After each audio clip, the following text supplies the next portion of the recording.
Hearken to the warning of this transmission, for it details the most insidious death of a world. Not the sudden, bloody end delivered by an orc infestation or ravenous tyrannous swarm, but the slow, sickly atrophy of a soul surrendered to the Tau Va, the so-called greater good.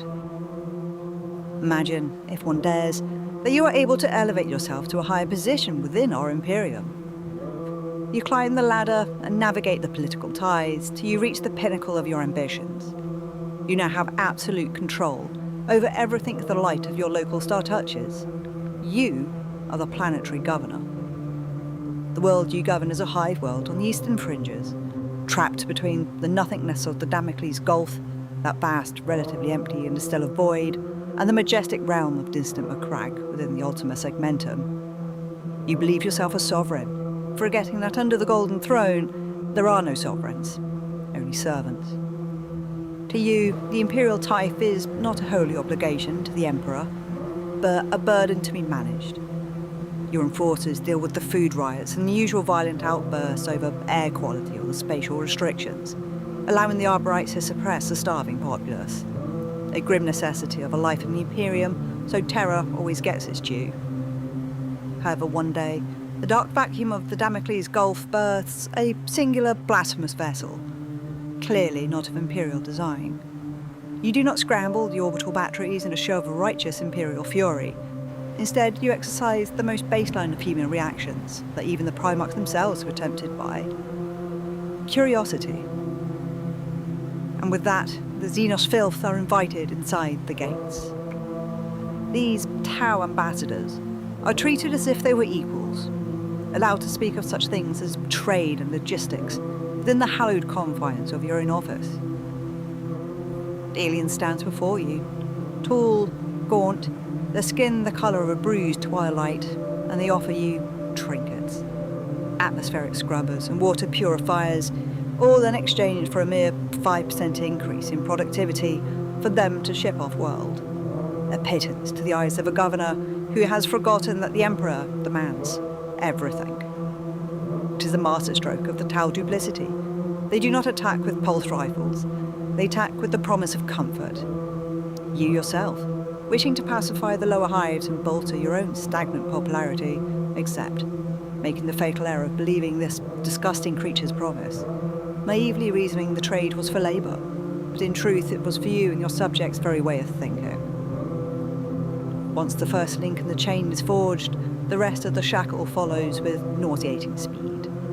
The air does grow cleaner, and the water sweeter, and the production increases. Not for the Emperor, but for the greater good of this blue-hued Xenos, and you are now pawn, watching as your people grow fat and content. Even the architecture of the world isn't spared the influence of this invader. As the populace learn the tenets of this Tau Va, they turn their back upon the ecclesiarchy in the light of he who sits upon the golden throne. The majestic cathedrals, where once the hymns of the Emperor rang out, are razed to make way for the sterile, satirical abominations of Tau construction. Then the inevitable occurs. The Imperial tithe is formally denied. By accepting the Xenos' fleeting protection and promise of technological advancements, you have forfeited the eternal guardianship of the Emperor. Your world is lost. It is a carcass stripped of its humanity, hollowed out and stuffed with the vile alien ideals of a species that knows nothing of the majesty of the Emperor. You believe you have been elevated. In reality, you've been domesticated like a common beast of burden. The local command of the subsector may remain blind to this science invasion, unaware that you have turned your back upon the Golden Throne, believing the proverbial foliage is greener on the other side, or in this case a vile shade of blue. So let this record serve as notice. We do not negotiate with the Tau. We extinguish the candle of their influence, and we burn the house that sheltered them to the bedrock. And with this, I present my next penned work. The xenobiology of the Tau, the beguiling influence, and the lies of the greater good. The Tau are a truly unique mystery of our current age. They represent a statistical anomaly that continues to vex the scholars of the Adeptus Mechanicus and the Inquisitors of the Ordo Xenos. They are a species that, in the grand stagnant arc of the galaxy, had defined every law of elemental probability. In a mere 6 millennia, a time frame that mocked the eons of Imperial glory, they have vaunted from the primitive savagery of the Stone Age to a, still primitive by Imperial standards, mastery of interstellar travel. It is a trajectory so meteoric that it borders on the impossible. For some time in M35, an Adeptus Mechanicus exploratory fleet was navigating an area of space on the other side of the Damocles Gulf, the Gulf itself acting as a natural barrier for this vermin to hide behind and propagate. There is little to nothing in this vast area of the galaxy. It is almost as if something has pushed the celestial bodies towards the outer fringes, for on the other side of the Gulf lay a densely packed together series of systems, numerous stars and planets ripe for Imperial colonizational efforts. On one of these worlds, the Mechanicus registered a small tribal Xenos race that were using sticks and stones as weaponry, and even their apparent early stages of technological evolution, barely able to utilize fire, the species was in the midst of a civil war. The four variants of the same xenoform seemingly fighting for dominance. The Magus of the Mechanicus marked the loathsome things for future extermination, and moved on. To the logistical mind of the machine god, the deployment of Tagmatha was a waste of time and resources, when there were so many other worlds to catalogue in this region. This logistical error spared the Xenos, and the filth would later remind the Imperium why it does not suffer a Xenos to live. For mankind did not return to this world to purge the blue-skinned wretches from the galaxy. The echoes of old night brought in massive warp storms, isolating the Gulf even further. And with the coming of the Age of Apostasy and the reign of blood by the deluded High Lord Gorge Van Dyer in M36, dark time in our history that will have its own chronicle, the Imperium simply had bigger concerns than that of a distant and half-remembered progenial Xenos race. What we know from this point onwards is freely given by the Tau water caste, those serpent-tongued merchants and diplomats who act as the mouthpiece for the lies of the greater good. They use their history to indoctrinate worlds, the falsehoods of a better life if you simply surrender yourself to their capable hands. Their archives are but a tapestry of calculated deceit, woven to ensnare the naive and lure the unwary into the crushing embrace of their ideology.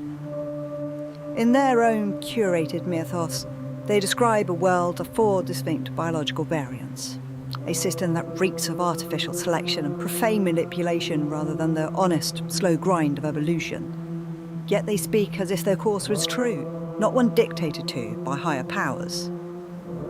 In this propaganda, it states that in their early years, as the exploratory fleets left the orbit making wake for the new stellar volumes, the unaware Xenos below developed.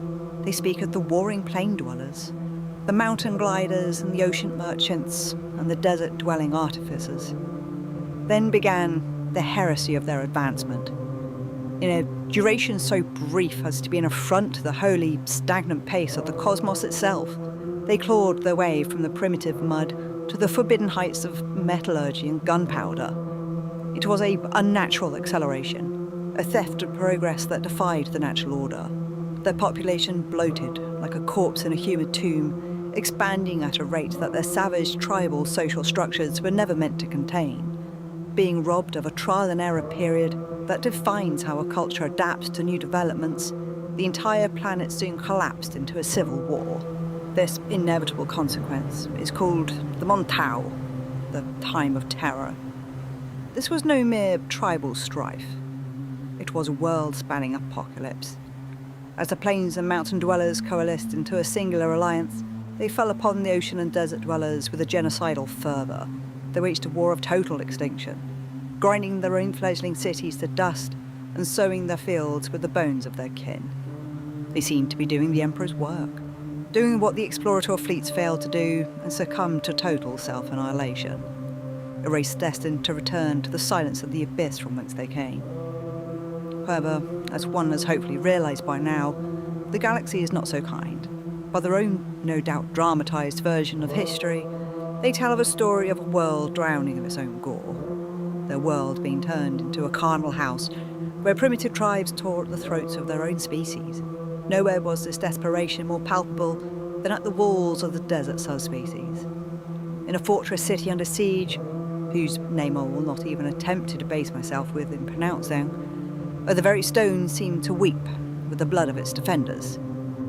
For 5 long solar rotations, the seasons passing unnoticed within their walls, the inhabitants of this fortress held the ramparts against the ravaging tides of the plain dwellers. But soon the air grew thick with the stench of rot. The city's granaries were reduced to blight and mould, and as the end approaches, as starvation promised to turn the fortress into a graveyard, a miracle occurred. 2 figures emerged from the periphery, appearing not as warriors, but as silences in the roar of battle. These beings did not carry blades, nor did they raise shields. They walked into the camps of the butchers and the halls of the dying with an unnatural hypnotic tranquility. It is claimed that this quiet authority was so profound that it shattered the instinct for violence. Within a few short hours, the gates that had been sealed for 5 years against the threat of extinction were flung wide, and the butchers laid down their weapons to embrace their prey, for the greater good of the species. Where these self-proclaimed Ethereals came from, there is no record, and the matter is dodged entirely by the Water Caste when inquisitorial agents attempt to treat with the Xenos to gain such information. For how they managed to enter the fortress under siege, or not get slaughtered on sight by the plain-dwelling hot-blooded variants is unknown, or at least not told. Imperial researchers of the Ordo Xenos have long suspected that these Ethereals exert a form of biological or pheromonial control over their own kind, and will be detailed further in this record. But the idea that a starving, rabid army of tribesmen would simply stop their butchery simply because 2 strangers asked them to, this is no miracle. It is a symptom of neurological subrogation.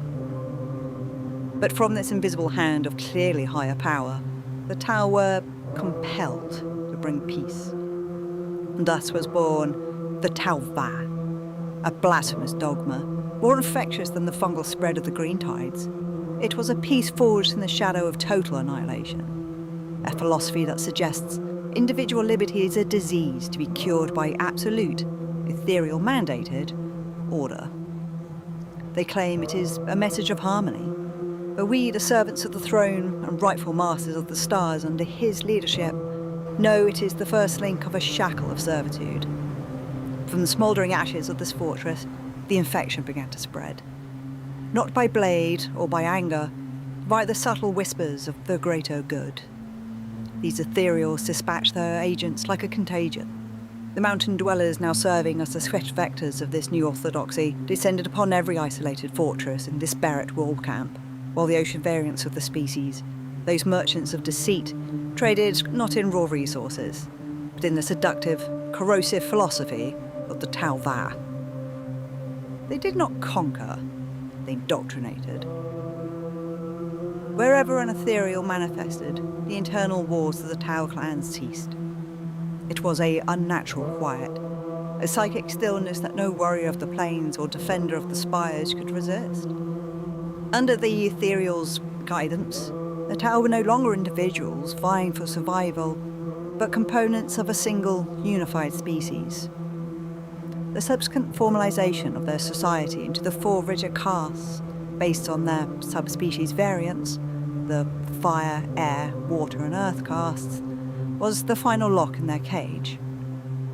With the friction of tribal warring completely erased, the Tau achieved a pace of development that mocked the holy, slow-measured progress of our own Imperium. In a span of a few short centuries, they vaulted from the ruins of stone fortresses to the very stars themselves. They launched their first artificial satellite and gained an understanding of their position within the galaxy at large, and then started plotting the coordinates of their future predations. Separated from the judgmental gaze of the galaxy by the vast span of the Damocles Gulf, the Tau were allowed to fester in isolation. They looked through their telescopes at the vastness of the domain of stars separated from the rest of the galaxy and colonized as a single unified entity. A species that has traded the liberties of freedom for the chains of a quiet authority. And, dearest listeners, we must pause our account here and observe the timeline as it currently stands and review its haunting implication. Here at the threshold of the 37th millennia by Imperial standard, It has been the span of a mere 2,000 years, a fleeting heartbeat in the history of our galaxy, that this species has crawled from the mire of savagery, endured their own planetary apocalypse, and unified under a singular, suffocating doctrine, and started to spread across the stars like a disease. Contrast this, if you will, against the history of mankind. Our own ascension in the dark age of technology spanned 10,000 years of painstaking discovery, followed by a further 5 millennia of psychic fire and ruin that we call the Age of Strife. It has been a further 10,000 years since the Horus Heresy. Our very Imperium is older than their entire civilization. When he himself walked amongst us, the Tau were likely not even a single-celled organism on their remote and isolated planet. If their planet had even formed beyond the Damocles Gulf, we, the rightful rulers of this realm of the material, have walked the long, hard road of suffering to reach our current era. The Tau, conversely, did not walk. They were lifted, carried to this elevated position that no species other than humanity has claim to. A greater power must be at work here. If it was not for the fairy tale myths of the Eldari confirming the extinction of their own progenitor race, these old ones, one could theorize that it was their hand at play here. A desperate attempt to balance their past mistakes since the war in heaven. But I shall leave such perilous conjecture to the waiting pitiless hands of the Ordo Xenos and the fervid, cold hypotheses of the Magos biologists. For there are secrets in this galaxy that are better left interred within the silent, suffocating strata of history than brought into the harsh, judgmental light of the present. These answers are not found in the crumbling, dust-choked vellums of my archives, and by the mercy of the Emperor, I am grateful. For even if the threads of fate were to unravel and lay these forbidden truths bare before me, I would pray for the strength to avert my gaze, lest I be the one to unwittingly draw the attention of the Holy Ordos. However, it is by the Ordos that I have here the data slates containing the characteristics of the biology of the Tau themselves, and it is with utmost caution that I present these findings, derived from the redacted autopsies performed by the cold, unyielding blades of the xenobiologists. It is noted in the files as a ghoulish footnote that it is the very structure of the Tau Empire that dictates the availability of their corpses for our sanctioned examinations, a reality that renders our pursuit of biological knowledge as fraught and bloody as the wars themselves. It is the Fire Caste, being the primary instrument of their expansionist tendencies, that provides an inexhaustible supply of specimens for Omegos to examine upon their tables, as their deaths are commonplace. Conversely, the Air Caste, those spectral inhabitants of the void, remain elusive and maddeningly difficult to secure intact.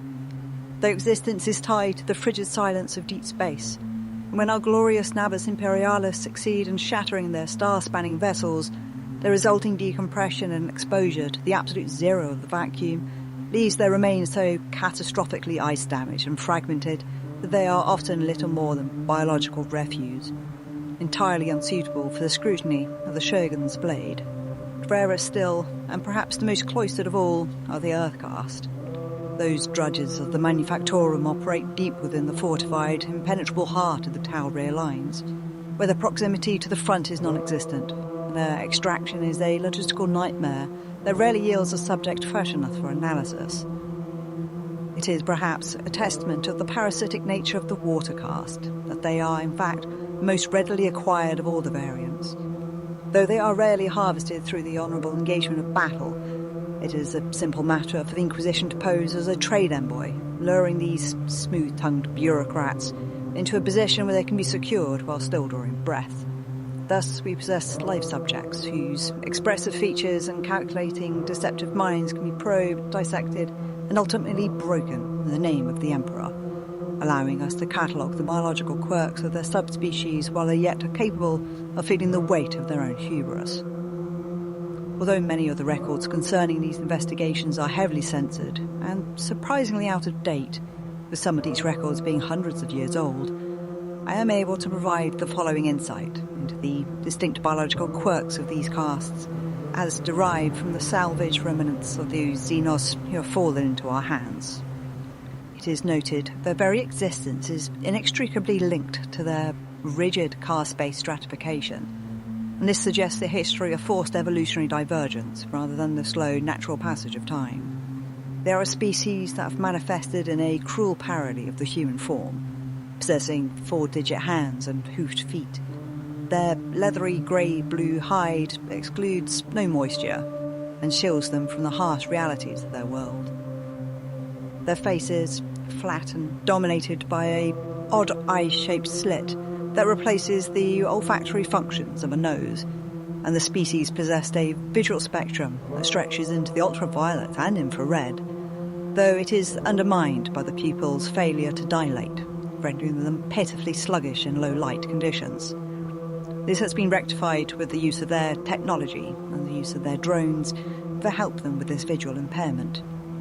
As mentioned, each of the variants have their own biological tendencies.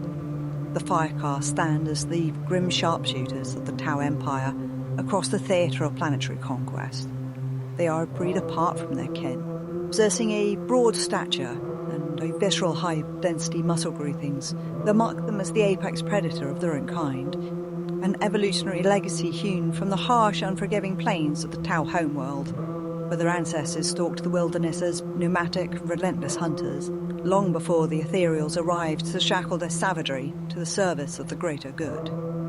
For the Era Caste, as mentioned, they exist as a spectral anomaly, a lineage of spaceborne dwellers who have forsaken planetary life to dwell almost exclusively within the cavernous hulls of their merchant and military fleets. A lifestyle that has rendered them so grotesquely specialised that they are rarely encountered by the servants of the Imperium. Through generations of constant exposure to the exhausting and vitalising embrace of zero-gravity environments, these creatures have undergone a degenerative transformation. Their frames stretched into elongated, slender appendages supported by brittle, hollow bones, resulting in a skeletal and muscular structure that possess a pitiful fraction of the strength of their baseline kin, effectively shackling them to the weightlessness of the void, but their frail bodies are not crushed by the mundane pressure of gravity.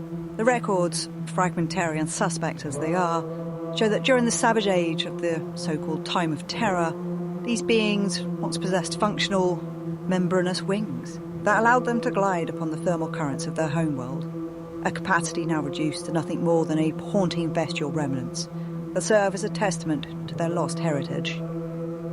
The members of the Water Caste, those principal architects of deceit, stand physically distinct from their bellicose kin, possessing a height and slenderness that allows them to manifest features far softer and more expressive than the blunt, rugged visages of the Fire Caste, a no doubt deliberate adaptation designed to mask the alien nature of their intent and lull the unwary into a state of false security.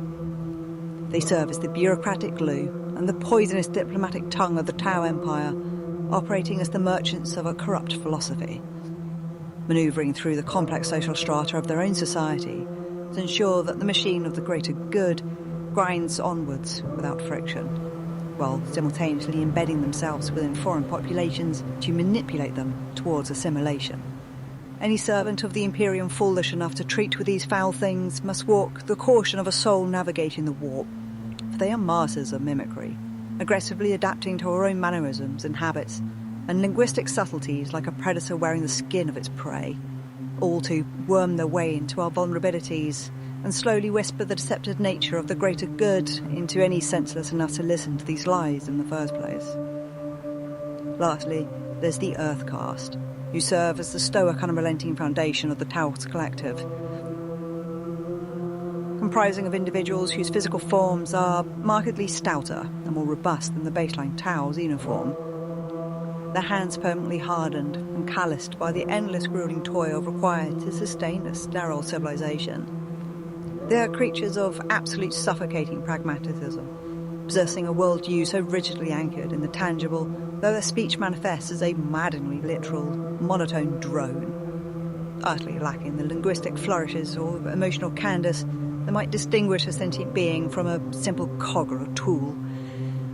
It is this historical role as the builders of walls they have found their eternal purpose, now forever consigned to the construction of the Empire's infrastructure, the forging of its armaments, and the maintenance of the very machines that keep their species enslaved to the Ethereals' will.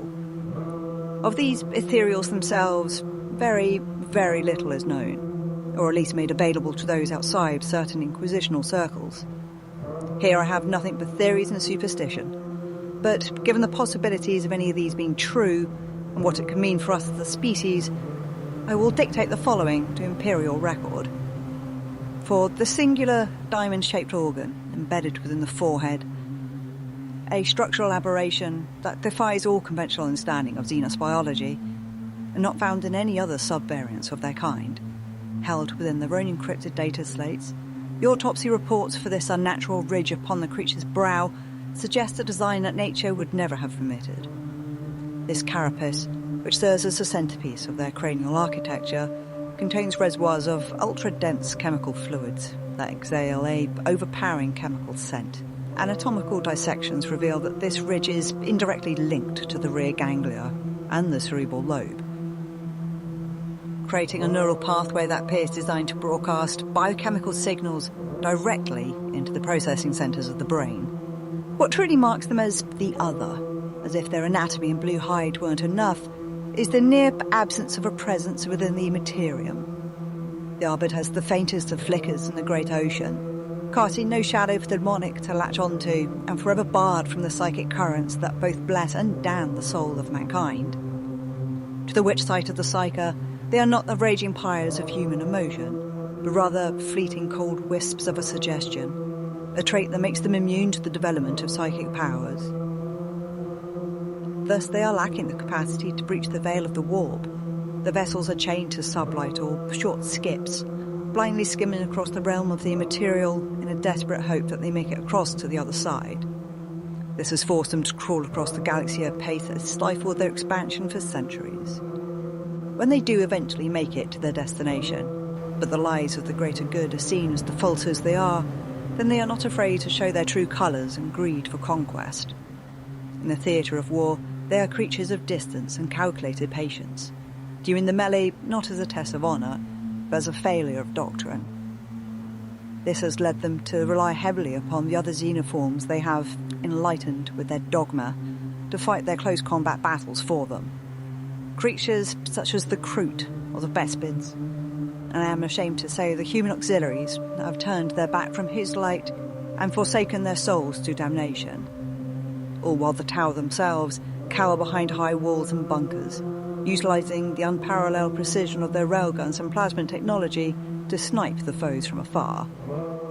However this species will carry to their heights, or whatever invisible hand is at play here, this unified petty empire does not expand through the chaotic organic growth of a natural civilization, but rather pulses outward like a sickening rhythmic consistency known to the water caste pragmatists as the spheres of expansion.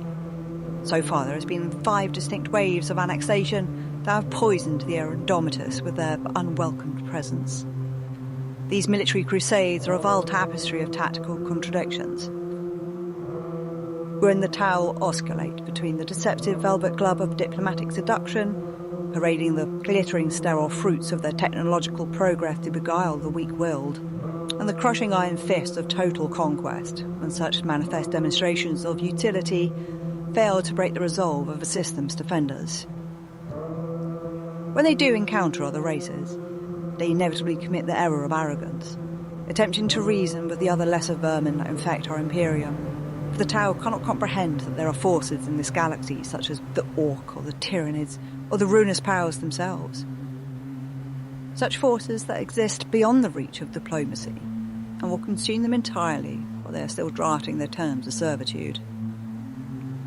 Beyond the core worlds that they directly exploit, which they label with the clinical designation of SEPs, their holdings are bolstered by a parasitic integration of auxiliary species. As mentioned, they weave the predatory cannibalistic Kroot, the sonic renesating insectoids known as the Vespids, and the oddly warp-sensitive Niskar into a burgeoning coalition of thralls. While the true nature of their relationship with the Leagues of Votan, who the Tau erroneously categorise as the Demiurge, remain a volatile and potentially catastrophic mystery that the Inquisition has yet to penetrate, and thus are not in any archives I have managed to lay eyes upon. And as demonstrated within the warnings of this very chronicle, Human worlds have also fallen to the lies of the Tau Va, planetary governors trading in their imperial mandate for the falsities of hope. Thus, human forces have been seen within the ranks of the Fire Caste Auxiliaries, while our overburdened administratum scribes struggle in the dim light of our own antiquated bureaucracy to quantify the true scale of this Xenos blight, currently estimating the presence of over 20 fully developed seps and approximately 100 settled worlds. We must face the grim reality that the exact tally and the very names of these occupied regions remain largely obscured by the Tau's deliberate obfuscation, leaving the Imperium dangerously ignorant to the true depths of the shadow that continues to lengthen across our eastern borders. Yet I fear we are destined to repeat the catastrophic myopia of 6 millennia past.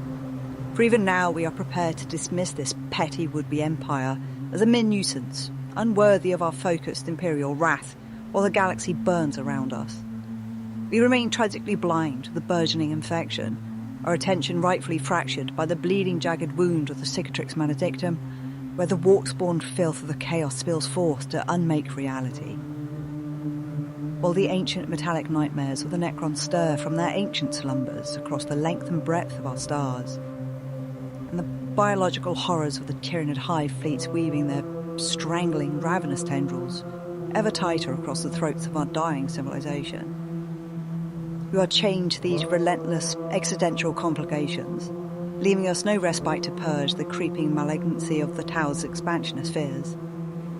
It fills my spirit with an abysmal dread to contemplate the inevitable hour when, should we finally manage to extinguish these myriad cosmic fires, we shall turn our exhausted, weary eyes towards the eastern fringes, only to find the unthinkable has come to pass.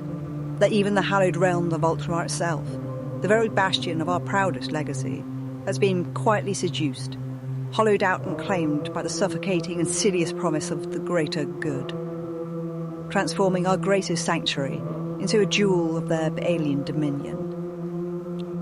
In the final reckoning, we must hold ourselves firm that there can be no greater good that does not bow to the Golden Throne. Let this dossier serve as both a record and a final warning. The Tower are blight that mistake themselves as a cure. They believe their technological trinkets, their sterile philosophies, and their social cohesion are enough to endure the storms of the warp and the righteous wrath of the Emperor. Let it be known, they are profoundly, fatally mistaken. Remember, knowledge is power. Guard it well. And so this record may now be sealed in the Emperor's name. To appease the algorithmic machine spirit and ensure it recognises your service, register your credentials or preferred seal in the comments below. Your feedback and support is genuinely appreciated.